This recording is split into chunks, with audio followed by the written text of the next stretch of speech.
one of many factors that led to the surprising divergence. Latin America has much richer resources. You'd expect it to be far more advanced than East Asia, but it had the disadvantage of being under imperialist wings.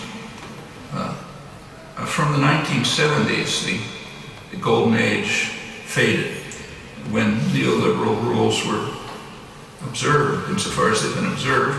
Economic performance deteriorated, and social democratic programs have been substantially weakened. We see that right here. The United States partially accepted these rules, and for the past 30 years, real wages for the majority of the population have stagnated.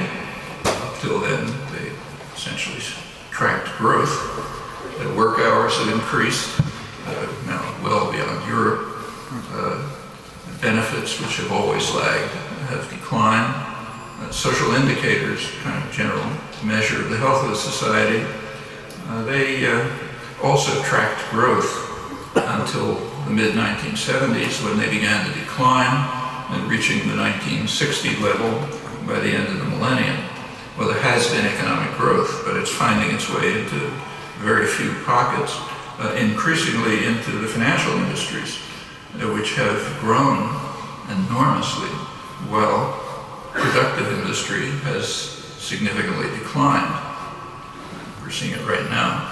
And with the decline of productive industry, of course, that means decline in living standards, in fact, even opportunities to survive for much of the workforce. The economy has also been punctuated by bubbles, financial crises, and public bailouts. So the huge bailout of Citigroup right now is nothing new. Something quite similar happened in the early 80s to its predecessor, Citibank, thanks to the U.S. taxpayer. These results were described all through this period and explained by a few really outstanding international economists. David Felix is one. But the mythology about efficient markets and rational choice prevailed. And that's not at all surprising.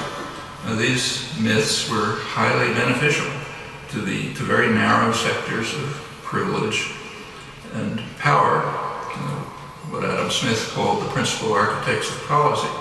That's another very severe institutional and cultural crisis which persists. Actually, the phrase golden age of capitalism is a little misleading. It might more accurately be called state capitalism.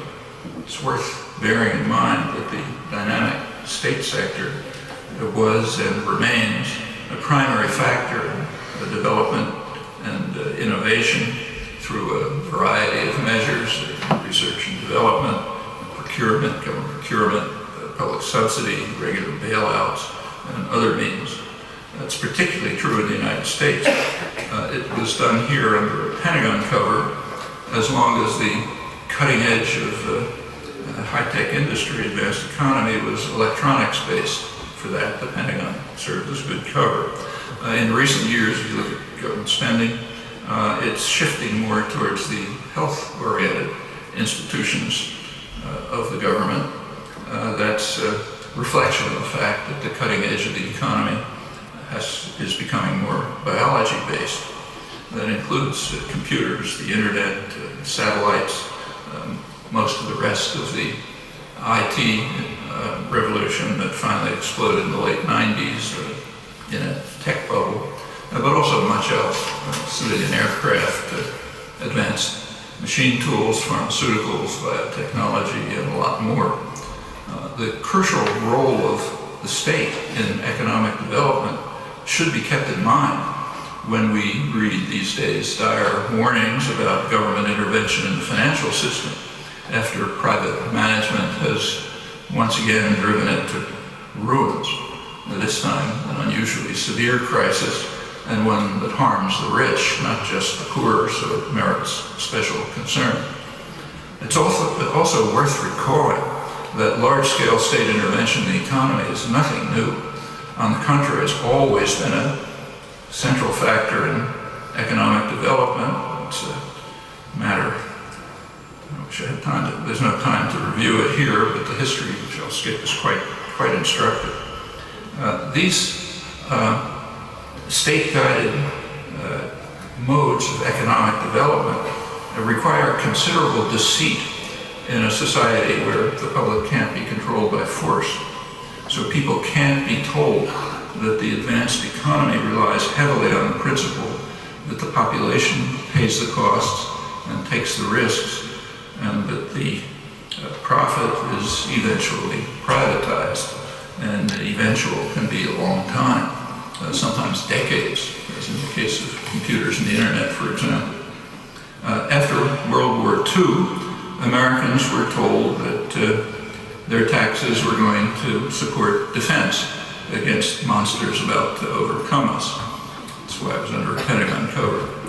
So, for example, in the mid-60s, when LBJ warned that there are only 150 million of us, and there are 3 billion of them, and if might makes right, they're going to sweep over us and take what we have, so we have to stop them in Vietnam.